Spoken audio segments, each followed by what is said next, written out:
نحمدہ و نصلی علی رسولہ الکریم اما بعد فاعوذ باللہ من الشیطان الرجیم بسم اللہ الرحمن الرحیم۔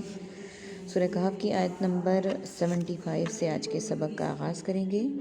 رب اشرح لی صدری ویسر لی امری واحلل عقدۃ من لسانی یفقہوا قولی رب زدنی علما رب زدنی علما رب زدنی علما۔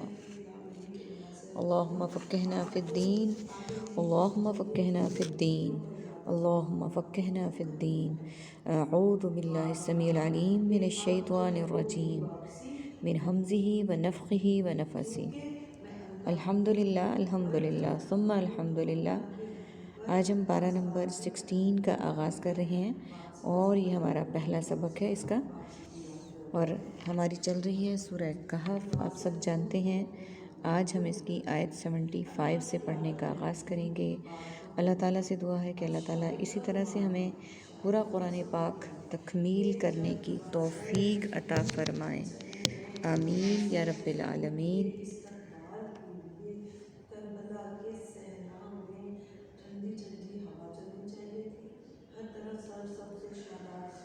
قال، اس نے کہا، الم اقل لک، کیا نہیں میں نے کہا تھا، لکا تجھ سے، انک لن تستطیع، بے شک تو ہرگز نہیں استطاعت رکھے گا، معی صبرا، میرے ساتھ صبر کی۔ قال، کہا موسیٰ نے، ان سألتک عن شیء، اگر میں پوچھوں آپ سے کسی چیز کے بارے میں، بعدہا، اس کے بعد، فلا تصاحبنی، تو نہ ساتھ رکھنا مجھے، قد بلغت، یقیناً تو پہنچ چکا ہے، من لدنی، میری طرف سے، عذرا، عذر قبول کرنے میں غایت کو۔ فانطلقا، پھر وہ دونوں چل پڑے، حتی اذا اتیا، یہاں تک کہ جب وہ دونوں آئے، اہل قریۃ استطعما، ایک بستی والوں کے پاس، ان دونوں نے کھانا مانگا، اہلہا، اس کے رہنے والوں سے، فابوا، تو انہوں نے انکار کر دیا، ان یضیفوہما، کہ وہ سب مہمان نوازی کریں دونوں کی، فوجد فیہا جدار، پھر ان دونوں نے پائی اس بستی میں ایک دیوار، یرید ان ینقض، وہ چاہتی تھی کہ وہ گر جائے، یعنی وہ گرنے والی تھی، فاقامہ، تو اس نے سیدھا کر دیا اس کو۔ سب سے پہلے میننگز کو دیکھ لیتے ہیں۔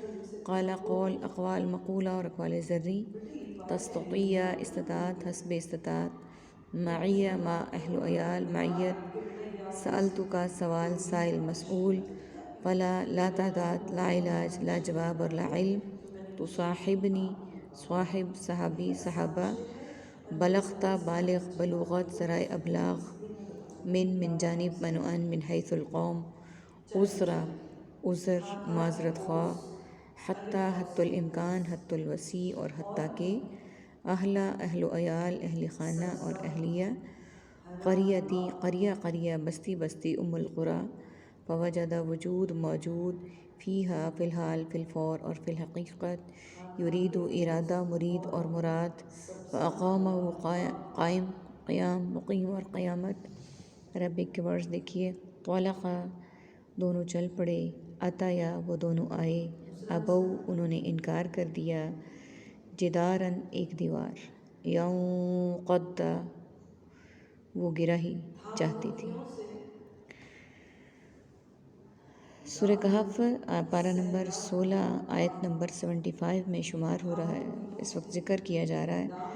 جیسا کہ ہم جانتے ہیں کہ پچھلے سبق میں ہم ذکر کر چکے ہیں حضرت موسیٰ علیہ السلام کا، ان کے 3 واقعات، جو کہ وہ حضرت خضر علیہ السلام کے ساتھ جا رہے تھے۔ 2 واقعات ہم پچھلے سبق میں پڑھ چکے ہیں، اب یہاں پر تیسرے واقعے کی بات ہے، اور پہلے واقعے میں حضرت موسیٰ علیہ السلام نے کہا تھا کہ میں بھول گیا تھا، اور دوسرے میں وہ خاموش نہیں رہ سکے، کیونکہ پیغمبر، نبی جو ہوتے ہیں وہ غلطی، کوتاہی، اس چیز کو نہیں برداشت کرتے، اور وہ اس پر بول پڑتے ہیں۔ اس نے کہا، کیا نہیں میں نے کہا تھا تجھ سے کہ بے شک تو ہرگز نہیں استطاعت رکھے گا میرے ساتھ صبر کی۔ تو جب موسیٰ علیہ السلام انٹرپشن کر رہے تھے اور اس طرح کے سڈن پیش آنے والے واقعات پہ حیرانگی کا مظاہرہ کر رہے تھے، تو انہوں نے کہا کہ کیا میں نے نہیں کہا تھا تم سے کہ بے شک تو ہرگز نہیں استطاعت رکھے گا میرے ساتھ صبر کی، کہ تو میرے ساتھ رہ کر خاموش نہیں رہ سکتا اور صبر نہیں کر سکتا۔